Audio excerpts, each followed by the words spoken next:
maybe a teaser for our upcoming crime report, we see hundreds of millions of dollars a year being processed through these types of instant exchangers. And essentially what these do is it's a platform that allows anybody to transact on your platform, doesn't require any KYC information. And what you can do is you can either swap crypto for crypto, but you can also, in a lot of these Russian language instant exchange services, on or off ramp your sanctioned Russian bank money. Hello, and welcome to Season 3 of Public Key. I'm your returning host, Eitan Danon, Content Marketing Manager at Chainalysis. With the Chainalysis 2025 Crypto Crime Report about to be released, and the news about Bybit and the largest crypto hack in history, there's no better time than to discuss North Korea, sanctions evasion, and the rise of crypto services used by illicit actors, including We1 Guarantee and Russian instant exchangers. In this episode, I speak to my colleague Andrew Fearman, Head of National Security Intelligence at Chainalysis. We discuss the emerging networks and alliances among nations like Russia, Iran, North Korea, and China, and how blockchain technology is transforming sanctions enforcement. Our conversation also examines Russia's legislative changes and cross-border transactions, while picking apart the growing diversification and professionalization in crypto crime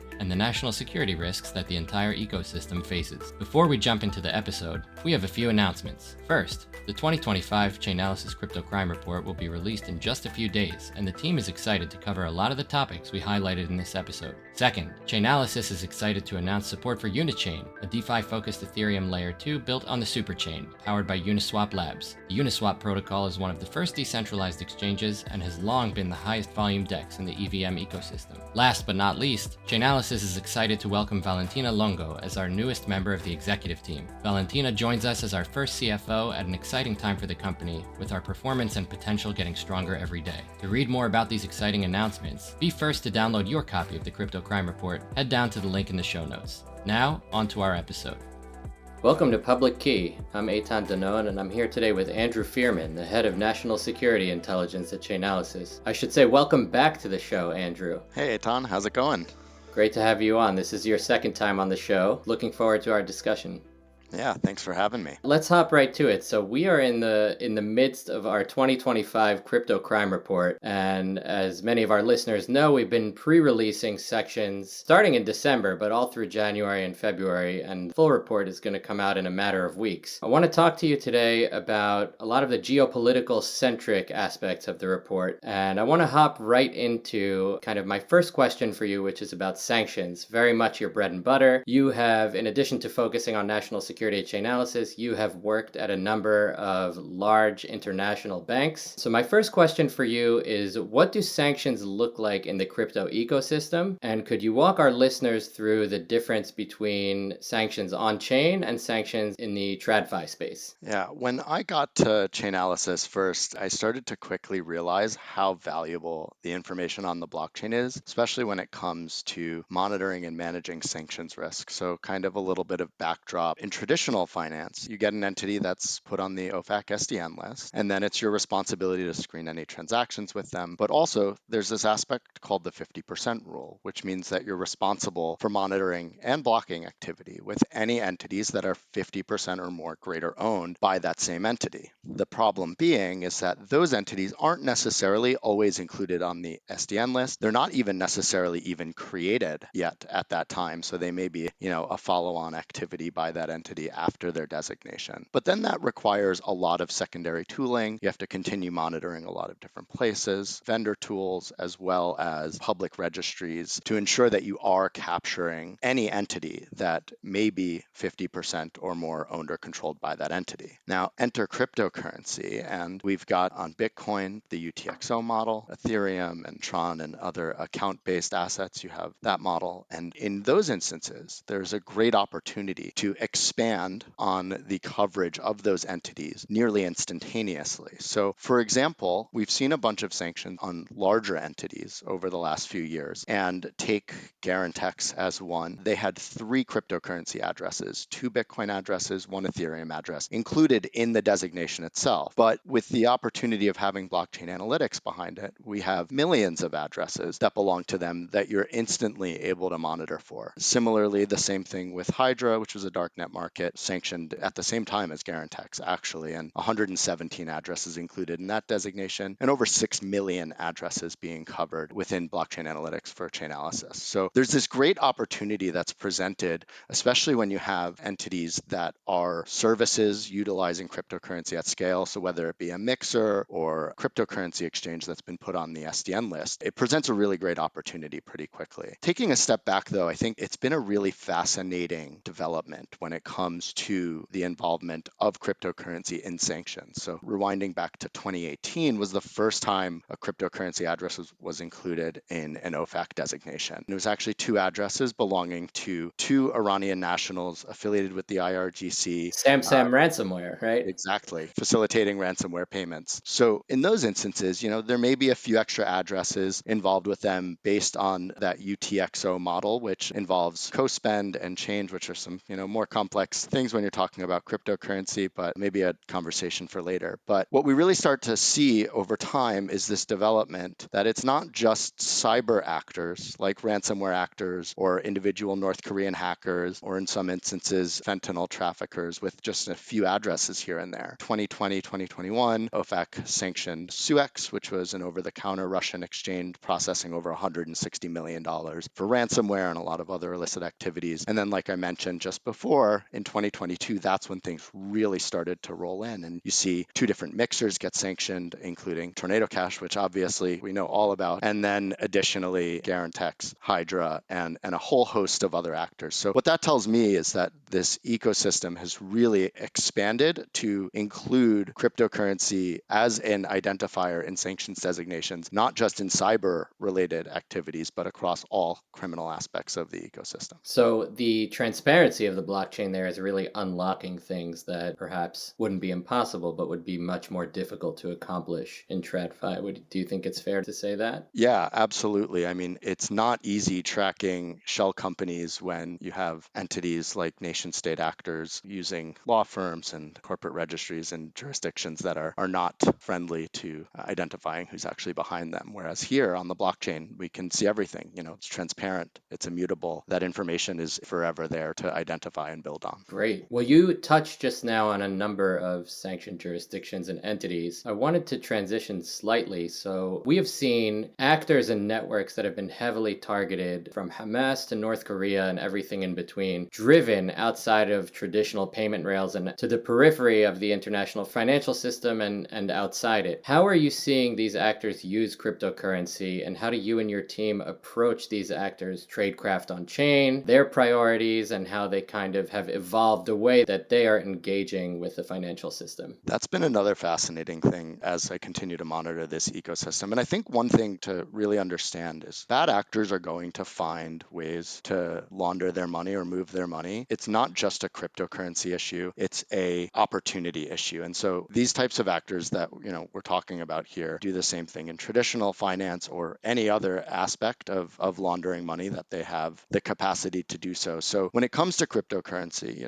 the use of blockchain analytics, once an entity is identified or their wallets are identified in tools like Chainalysis, any compliant exchange or operator in the ecosystem that's utilizing this technology is going to stop doing business with them. So they quickly can become aware that it's likely that their information is now residing in blockchain analytics tools, and therefore they have to get more creative. So we saw this very early on with Hamas and Al-Qassam brigades, as they had a donation campaign in cryptocurrency with just a single Bitcoin wallet, and then they ultimately evolved over time to utilizing a single-use wallet, so producing a brand new wallet for every potential donor, and if funds weren't sent to that wallet, then the wallet never gets created, it never gets on the blockchain. So unless you're actually making that transaction to Al-Qassam brigades, you weren't going to be able to identify their on-chain infrastructure. That being said, because of the transparency of the blockchain, they ultimately announced that they were just going to stop doing cryptocurrency donations writ large because of the fact that their donors were getting prosecuted. When you're talking about donation campaigns, terrorist organizations, a lot of that is more grassroots. It's going to be online, whether from their website or on social media. They're going to post some addresses. And really, the challenge for them there is that they have to have these donations public in order to be able to get their users support. And so when it's not public, they're not going to get as much donations. And in reality, that also presents a very easy opportunity to track and monitor on an ongoing basis. We saw one individual by the name Farouk Faizmatov, who's a member of Hayat Tahrir al-Sham. He was sanctioned by OFAC in 2021. And in that designation, they specifically said one of his really big focuses was soliciting donations for motorbikes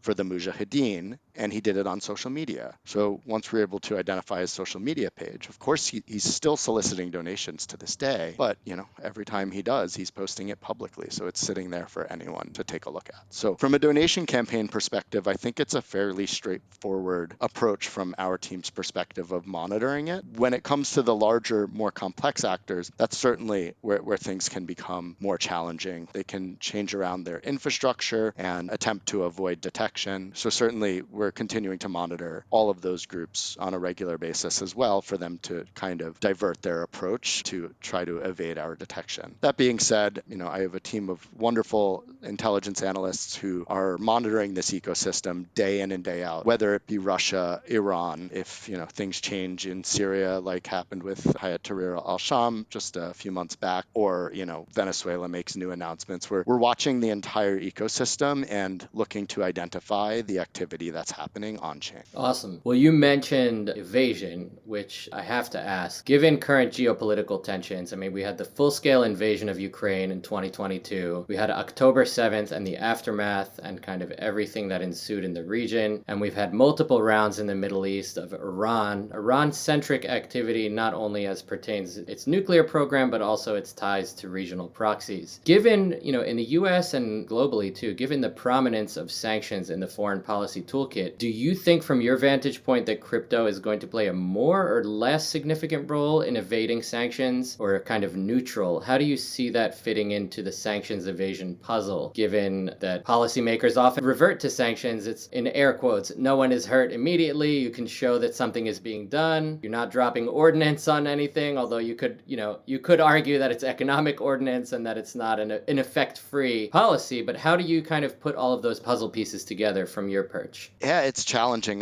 Listen, once you've been shut off from the US financial ecosystem, then there is often an effort to try to get around it. Certainly utilizing the US dollar is the preeminent currency for any transactions in the world. And so, especially taking a case like Russia, where almost all major banks have been sanctioned, and not just sanctioned, by the way, but subject to secondary sanctions. And a quick note for the listeners here on Break secondary. that down. Yeah, I know secondary sanctions, but I think for folks who are not familiar. Yeah, so essentially, there's the OFAC SDN list, which means any entity that's on that list can't do business with. But when secondary sanctions are applied to those entities, essentially what that means is that if you do any activity with those entities, you too could be subject to sanctions for just interacting. And to what extent you have to engage with them to be sanctioned, it's a little bit open-ended. It's significant transactions. So, it could be one really large transaction. It could be ongoing committed transactions. But essentially, it exposes this new risk that a lot of countries don't want to take. And so when you're talking about a dynamic like Russia and China, there was a lot of warming up between the two nations shortly after the start of the war. But once those secondary sanctions got applied, we saw a lot of cooling and heard a lot about cooling publicly, which is,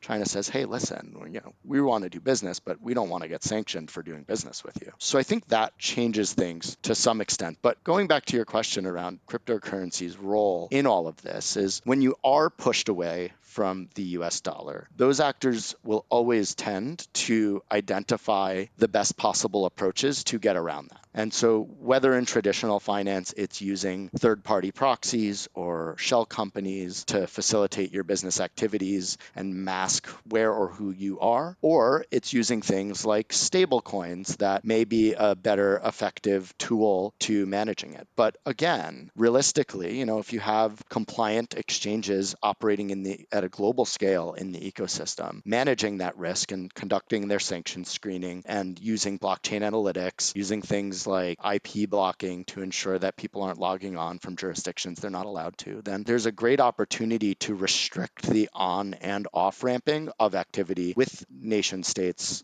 or jurisdictions or entities that are subject to sanction. So I want to probe just a little. It was said after the invasion of Ukraine, the second round, after Crimea won, in 2022, Russia could not evade sanctions on chain at scale. You can't run a G20 economy on the blockchain for a host of reasons. And we at Chainalysis actually put a great blog out about that. I encourage our listeners to go check it out. However, can you finish that sentence? What can Russia do on chain? Certainly project power. How would you finish that sentence? That's a long sentence to finish.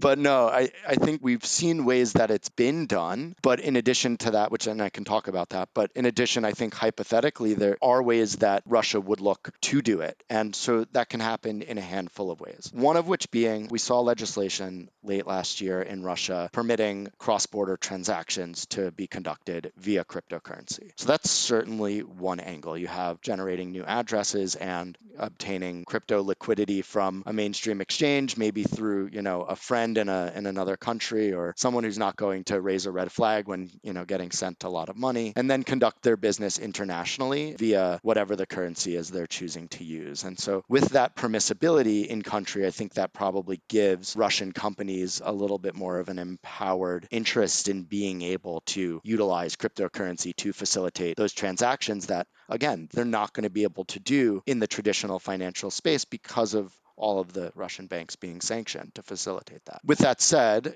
I think the challenge for them still comes to the point of on and off ramping that activity. There needs to be enough liquidity at exchanges to facilitate that on and off ramping at scale. And when we're talking about scale, we're talking, economy wide, hundreds of billions of dollars type scale here. But what we are definitely seeing is this development of Russian language instant exchange platforms. And essentially what these do is it's a platform that you can get built for $5,000 or so with some infrastructure that allows anybody to transact on your platform. Doesn't require any KYC information. No, real information is required to be provided. And what you can do is you can either swap crypto for crypto, so you can go take, Bitcoin and move it to Ethereum, but you can also, in a lot of these Russian language instant exchange services, on or off ramp your sanctioned Russian bank money. So essentially the way this works, you log onto the site, you click that you have money at sanctioned Russian bank A, and you attach your bank account at that bank, you transfer rubles over to the instant exchange, and you give a cryptocurrency address that you'd like them to send the crypto equivalent of the amount of rubles you've sent in. Then on chain, where it becomes challenging, is that all you're seeing is a transfer to a wallet from one of these Russian instant exchanges in whatever cryptocurrency it is. You're not seeing the off ramp or the on ramp side of it, which is the sanctioned Russian bank having been used to facilitate Right, that activity. right. And maybe a teaser for our upcoming crime report, but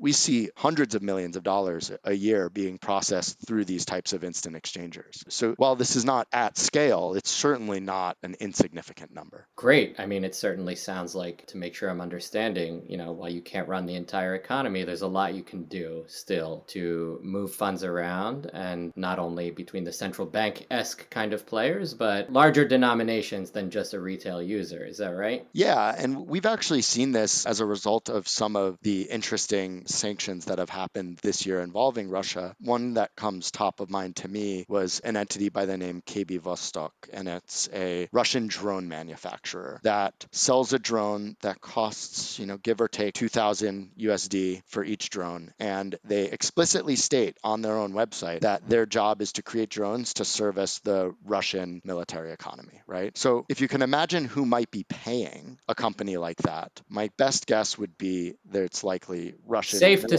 say. Safe to say, right. And Right. while this drone operator only had received a total of $40,000, most of those transactions were in, guess it, surprise denominations of roughly $2,000. And when you look at the wallet that's sending funds to them, that wallet has $40 million that it's processed. Now we're talking about someone a little bit more significant in scale in an operation that is operating on the blockchain, has a lot of exposure to Garantex, which again, sanctioned banned Russian crypto exchange. So certainly it has the hallmarks of being, potential Russian military activity. And it gives a bit of a line of sight to what that might look like in reality. Great. I want to weave a few of those things together now. And the Iranians, according to press reporting, the Iranians have built a drone manufacturing operation inside Russia, inside Tatarstan in Russia. The North Koreans have sent soldiers to Ukraine to the front lines to support the Russian war effort. Even in our stolen funds section, which was pre-released in December, there's an interesting geopolitical angle whereby after Putin visited North Korea, Pyongyang over the summer, there was a change in on-chain inflows and in transactional activities. So the off-chain connections between China, Russia, North Korea, Iran, and allied countries, it has been and is being covered extensively in press. I'm hoping for our listeners who are interested in this topic, can you give a little taste of how these regimes and powers are interacting with each other on-chain? Certainly the efforts of the BRICS is one part of the story, but what are the kinds of examples that you see day in, day out, and what do you think it means? I think there's still a lot of positioning that's going on. While it is, I'm sure, happening in reality, there's, ideas being floated by Iran of a gold-backed stable coin, and then, like you mentioned, a BRICS affiliated currency. And obviously, a lot of these countries have the same problem in common, which is restrictions from the US dollar. And so, they're looking to form an opportunity to be able to facilitate that activity, sans the US dollar, of course. And one thing that we are seeing is the use of dual use goods and dual use equipment, which I think is a really fascinating aspect. And not necessarily even dual use goods, but also things like mining equipment coming from, Cryptocurrency mining equipment. cryptocurrency mining, Right. yes, not Yeah. not traditional coal mining, which is another economy in Russia and North Korea, but certainly not one for this Right. conversation. When you're talking about mining equipment or cryptocurrency mining equipment coming from, manufacturers or resellers located in places like Hong Kong or in China, and when you're seeing on chain, the exposure to these types of entities are to an extent touching an Iranian service or Russian service, that seems to indicate that there's likely some purchases going on between those jurisdictions. And so that is something that has been top of mind. Also, things like drone resales. I mean, certainly, commercial drone is totally a permissible thing to sell, but if you're selling it in bulk and it's ending up in the hands of Russian entities, particularly wallets like the one I spoke about with KB Vostok's counterpart, that may be a little bit more interesting. But I think in reality, when you're talking about nation state actors, their operational security and facilitating transactions is going to be better than, say, your terrorist organization that's posting a cryptocurrency address on social media. And so when we think about it, it's probably fairly likely to say that they won't be using mainstream Iranian exchanges and mainstream Russian exchanges to conduct that type of activity. They're going to be using more obfuscated techniques in order to facilitate what they're doing. And certainly an example that kind of highlights this effort was in December, IRGC affiliated Houthi financier had been sanctioned a few years ago by OFAC. Right. But Saeed al-Jamal, for those who are Iran watchers, an Iran-based facilitator. And we actually put a blog out about this, but I would love for you to spell out the network for our listeners, Andrew. yeah, I mean, listen, long story short, when he had his sanctions designation updated, there were cryptocurrency addresses included, and that was the update. And when we go look at those cryptocurrency addresses on chain, you're seeing someone who, processed in and outbound a total of roughly $300 million. I mean, that's a pretty significant amount of funds. And kind of to the point I was trying to make before is you're not seeing those funds originating from an Iranian exchange and ending up in a Yemeni exchange, right? We're not seeing this like very clear statecraft coming from the source of the largest mainstream exchanges in any jurisdiction. This is being done through complex networks where they're facilitating movement of money, obfuscating the sources intentionally. I mean, this is what the IRGC, what Hezbollah is known for doing in traditional finances for decades. So this is nothing new. It's just a different mechanism in which it's being done. Awesome. Well, beyond kind of the big four, whatever you want to call them, there's a lot of nomenclature in policymaker kind of space. Can you walk our listeners through kind of some other geopolitical issues with the crypto nexus? I know some folks at Chainalysis worked on a report with a big think tank in DC on crypto in Venezuela. We've looked at use cases in sub-Saharan Africa that are not necessarily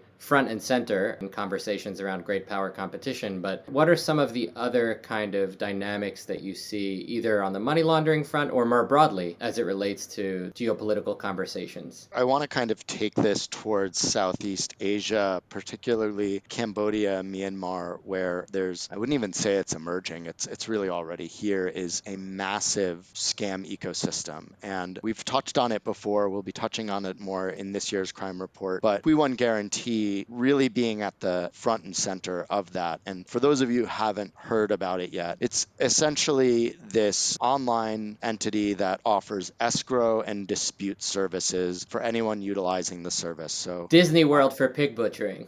yeah, it is. You can you can post an advertisement of whatever it is you have available for sale, whether it be a service or a good, and then you can leverage the guarantee platform to facilitate those transactions. And so far, We Won Guarantee, since the start of COVID, has been responsible for processing over $70 billion. Now, is all of that scam technology or all of that money laundering? Probably not. But what we have seen are scam technology vendors, so people who are selling everything from PII data to AI voice and facial recognition software for fairly low amounts of money, which then allows a pretty low bar or low barrier to entry for anyone who's looking to get involved in pig butchering or investment scams. And so when you're talking about a network at that size, it becomes a pretty significant focus when you're talking about the national security sphere, more broadly than the big four, or however we want to brand it. Great. I have a few more questions for you that are more future oriented. Looking out for the year ahead, what are you keeping an eye on most closely? On chain, off chain, otherwise, or kind of how TradFi and crypto blend together and how you can collect and analyze things. What are some of the trends that you're looking forward to keeping your eyes on? I think taking a look at how the legislation from Russia last year really pans out in reality. What do these cross-border transfers look like on chain, at scale? What will happen with the other part of that legislation, which was to facilitate crypto mining in the country? And to what extent is that happening and how is it being facilitated, whether it be through the equipment providers in other countries? And then a lot of what we've just touched on, which is what are the relationships going to look like between Russia, China, and also Iran? But I think also, obviously, with the new administration, the focus on China is going to be really an important aspect of monitoring what's going on in the ecosystem. And I think China's been pretty mercurial at best with how they've existed from a cryptocurrency perspective. It's a very diplomatic characterization.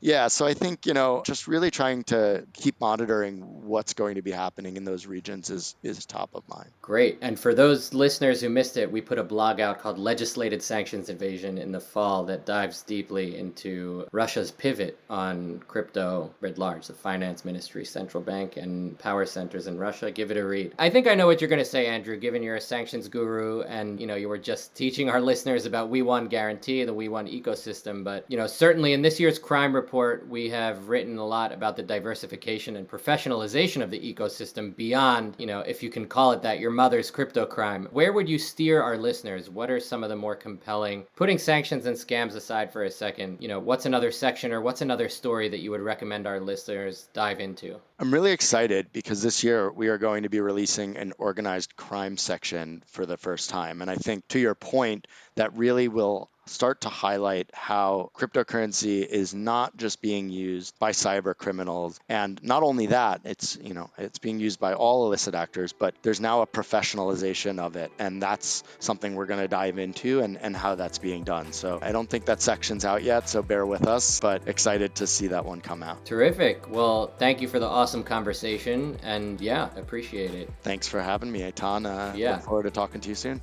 What an amazing teaser for the crime report coming out in just a few days. We covered a ton of ground, from Iranians flocking to crypto due to geopolitical tensions and how sanctions are affecting Russia's war machine. To read more, head down to the show notes and click on the link to our latest blog which focuses on the joint designation by the US, UK, and Australian governments of Z-Servers, a Russia-based bulletproof hosting provider for aiding ransomware operations like the Lockbit ransomware gang. The blog explains how Z-Servers enable cybercrime by providing infrastructure for ransomware gangs, including illicit financial transactions, and emphasizes the role of international law enforcement in disrupting such networks. Read the blog to understand global efforts to combat ransomware, the role of bulletproof hosting in facilitating cybercrime, and the importance of cross-border collaboration in tackling this threat.